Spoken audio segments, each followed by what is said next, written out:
आम्हाला जयघोष केला की खूप छान वाटतं, घोषणा दिला की खूप चांगलं वाटतं. घोषणा दिली की बाकीच्या सगळ्या प्रोसेस पासून सुटका झाली, काही करायचीच गरज नाही. आता घोषणा दिली म्हणजे आपल्या देशामध्ये अगदी हर हर महादेव म्हटलं की मावळे तुटून पडलेले आपण पाहिलेले आहेत. हर हर महादेव किंवा जो बोले सो निहाल सत श्री अकाल. काय स्फुरण, काय ताकद. एक ओंकार सतनाम. तुम्ही बघा, तुम्ही डोळ्यासमोर आणा ह्या सगळ्या गोष्टी.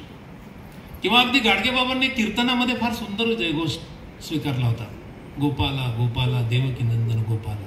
हे सूत्र तर सांगायचे, परंतु मग माणसांना त्यांच्या डोळ्यावर जर झोपेची तंद्री आली तर मध्येच गोपाला गोपाला देवकी नंदन गोपाला म्हणायचे. किंवा पुंडलिक वरदा हरी विठ्ठल श्री ज्ञानदेव तुकाराम.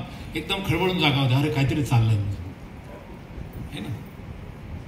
मी अशी घोषणा इथून नाही करणार कोणती तरी, तुम्हाला मी बारीक गोष्टीकडे घेऊन जातो की भगवान महावीरांनी खूप सुंदर नमो अरिहंताणम नमो सिद्धाणम नमो आयर्याणम.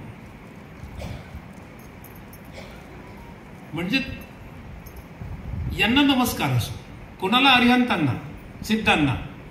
बुद्ध पण तसंच फार सुंदर सांगतात, बुद्धं शरणं गच्छामि धम्मं शरणं गच्छामि संघं शरणं गच्छामि. मी बुद्धाला शरण जातो. बुद्ध म्हणजे धर्म नव्हे, ज्यानं प्राप्त केलं त्याला शरण आहे. त्या प्राप्त करणाऱ्यांचा जो संघ बनला त्याला शरण आहे. आणि ते प्राप्त ज्या पद्धतीने झालं, ज्या प्रक्रियेतनं झालं, त्या धम्माला शरण आहे. हे सगळं प्रोसेसला आहे. बाबासाहेब 14 ऑक्टोबर 1956 दीक्षाभूमीवर त्या स्टेजवर उभे राहिले. आता तो फार मोठा सोहळा होता, जगातला तो दिग्व्यापी सोहळा म्हणता येईल अलीकडच्या काळातला. बाबासाहेब उभे राहिले. रेज युअर हँड्स, हातवर करा. Raise your hands those who wants to follow me. हातवर करा कोणाकोणाला माझ्या मागे यायचंय, माझं अनुकरण करायचंय. आणि 5 कोटी लोकांनी हात वर केले. धर्मांतर झालं. 1 सेकंद हात खाली होता, धर्मांतर झालं नव्हतं. 1 सेकंदात हात वर केले आणि धर्मांतर. घोषणा बघा कशी आहे मित्र. ज्या 5 कोटी लोकांनी हात वर उचललेला होता तो हात आज कुठे आहे? ज्यांनी बुद्धं शरणं गच्छामीचा जयघोष त्या काळामध्ये स्वीकारलेला होता, त्याची जपणूक, त्याचं जतन, त्याचं पालन आज करताना माणसं दिसतात का? हा मोठा प्रश्न. का ते घोषणा म्हणून विरली? मी कालच मुलांना सांगत होतो की 364 दिवस आम्ही शांत असतो, पण 14 एप्रिल बाबासाहेबांचा जयंतीचा दिवस आला की रात्रंदिवस एक. किंवा 11 महिने शांत असतो, जयंतीचा 1 महिना तरी कंप्लीट काम करतो आपण. ही घोषणाच आहे. आपल्याला असं नाही करायला सांगितलं बाबासाहेबांनी, आपल्याला असं नाही करायला सांगितलं महावीरांनी, आपल्याला असं नाही करायला सांगितलं बुद्धांनी. आपल्याला असं सांगितलंय की याचं रोज तू जतन कर, याचं रोज तू स्तवन कर, हे रोज तू अंगीकार त्याचा कर, सकाळी उठला की तू ध्यान कर, असं आपल्याला सांगितलेलं आहे. कारण ते सूत्र आपल्या अंगी व्हायला पाहिजे. वामनदादा खूपच छान लिहिलं त्या बाबतीत. वामन तुझे आता तनमन सहित हे. आता म्हणजे तत्वज्ञानी. हा आता शब्द वापरलेला आहे.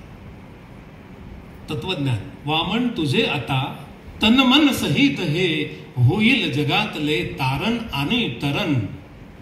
झालीस पंचशील तू, झालीस त्रिसरण. सारी भारत भूमी आली तुला शरण. झालीस पंचशील तू, झाली त्रिसरण. हे पंचशील आणि त्रिसरणाच्या, पंचशीलाच्या 5 आणि त्रिसरणाच्या 3 अशा 8 ओळींनी क्रांती केलेली आहे. त्या 8 ओळी आपण रोजच्या आपल्या नित्य नेमानं त्याचं स्मरण व्हायला पाहिजे. त्याच्यामध्ये काय दडलेलं आहे त्याची एकदा उजळणी व्हायला पाहिजे. म्हणजे आपल्याला घोषणा देण्याची गरज पडणार नाही, इव्हेंट साजरे करण्याची गरज पडणार नाही.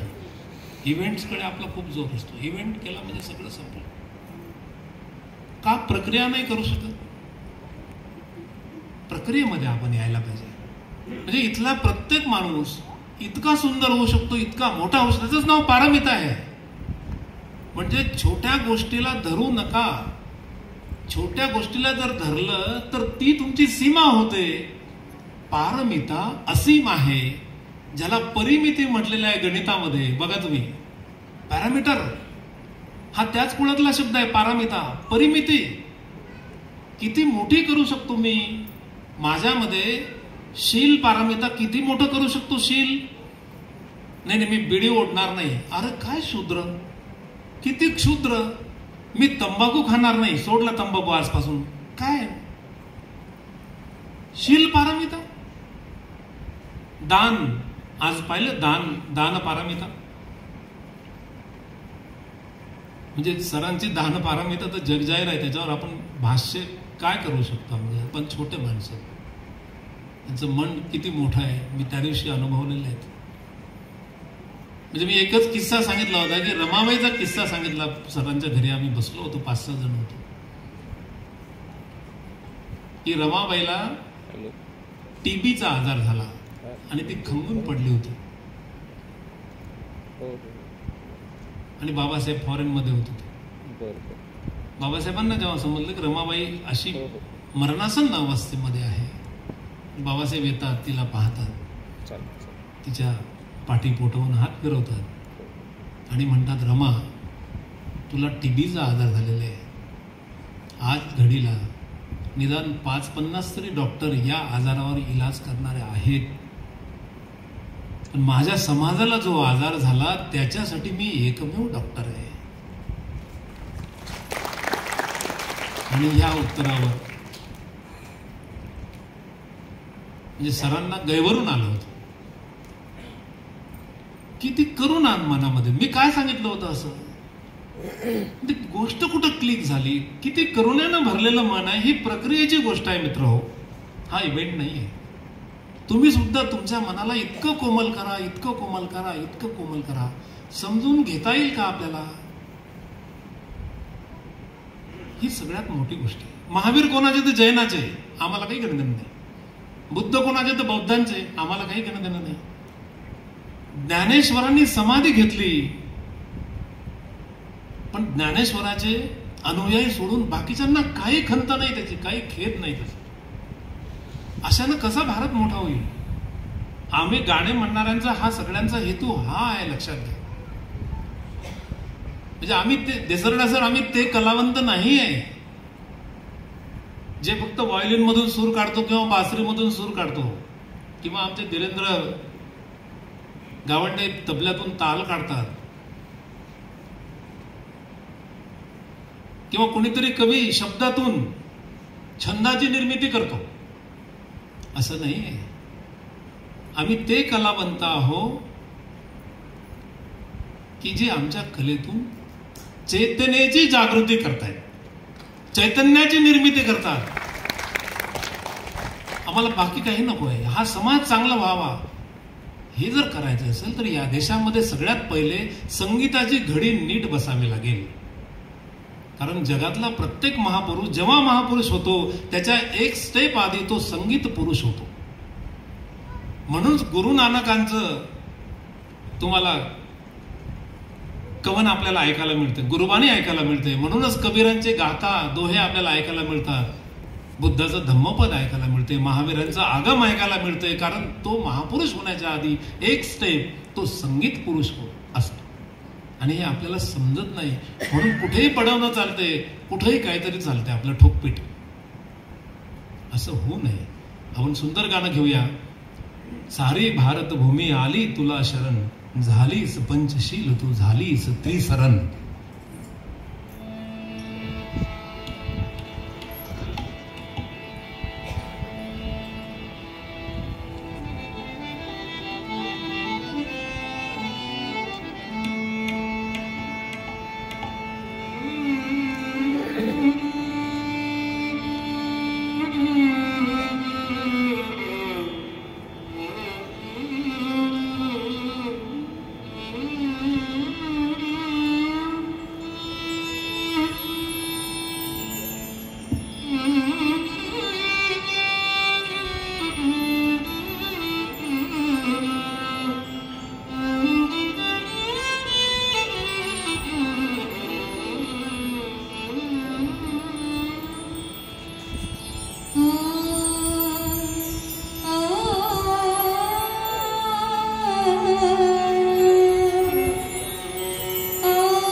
तू